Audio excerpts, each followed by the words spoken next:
So the Dallas Mavericks are an interesting team that continues to always be in the mix, big thanks to Luka Doncic playing at an MVP level.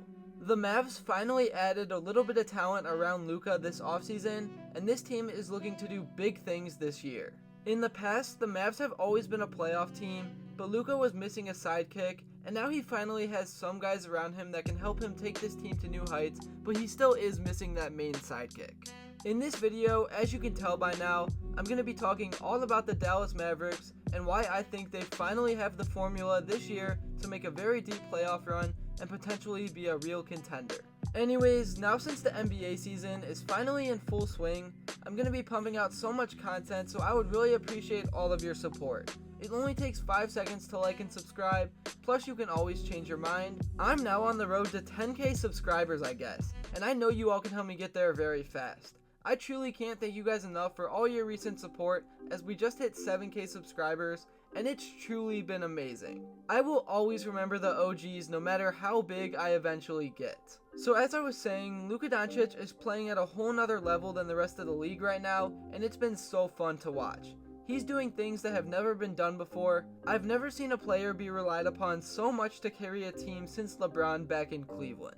The Mavs have always been a team in the mix over the last few years, but Luka has really put this team into fringe contention, and I think if their front office just puts a little bit more talent around him, they would be golden. I know, like I said in the intro, they did add a few players to the roster this offseason, but I still think it wasn't enough. And I am not saying at all that they have a bad front office by any means, but I just feel like if Luka had a second-hand man, just like how Jordan always had Pippen and LeBron always has his sidekick, Luka is just doing everything by himself. Even just like a Chris Middleton type of player would be perfect. I know that's not easy to get, and Chris Middleton is one heck of a player, and the Mavs do have Christian Wood, but he plays more of a big man role. Anyways, I don't want to spend this whole video talking down on the Mavs. I just want to talk about how dominant Luka has been. So the Mavs have a decent record that should be better than it is, but with Luka playing at the MVP level that he is, this team doesn't need to be too worried about their regular season, they just need to be ready for the playoffs. So far this season, Luka has been averaging a whopping 36 points, 9 rebounds, and almost 9 assists per game. Just video game numbers. The one thing that has also stood out to me from him this season is that he always invents something new. He had a ridiculous spinning behind the back pass just the other night, and he constantly makes top 10 plays. Luka is also a guy who always makes his teammates better, and he is a great leader. I just wish he had a little bit more help on the defensive end, because they've lost a few close games already because his teammates lost their focus. To be fair, it is early, and they have a few new guys that are still getting adjusted.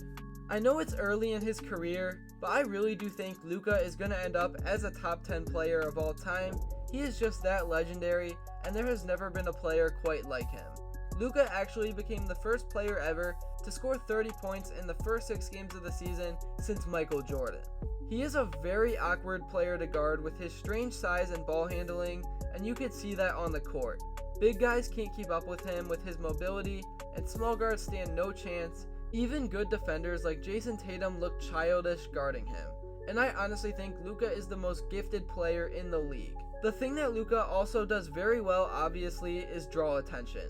Every opponent makes their whole game plan around stopping him, and that leads to open shots for his teammates, and he is a very unselfish player and a great distributor. I just love watching Luka play, and so does pretty much everyone.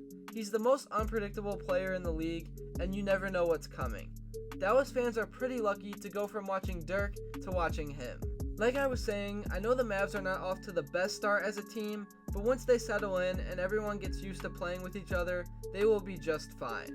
Anyways, I know I already talked a lot about Luka, but that's gonna continue because now I want to give him a shout out for his defense because it's definitely improved even more. Like how I was saying that he is awkward size for being a guard, it also applies to him on the defensive end. He's not as speedy as some of his matchups, but he has great lateral quickness and can make up for mistakes. The Mavs as a whole have a good system and they play good defense overall, but like I was saying, they're only going to get even better as they get adjusted.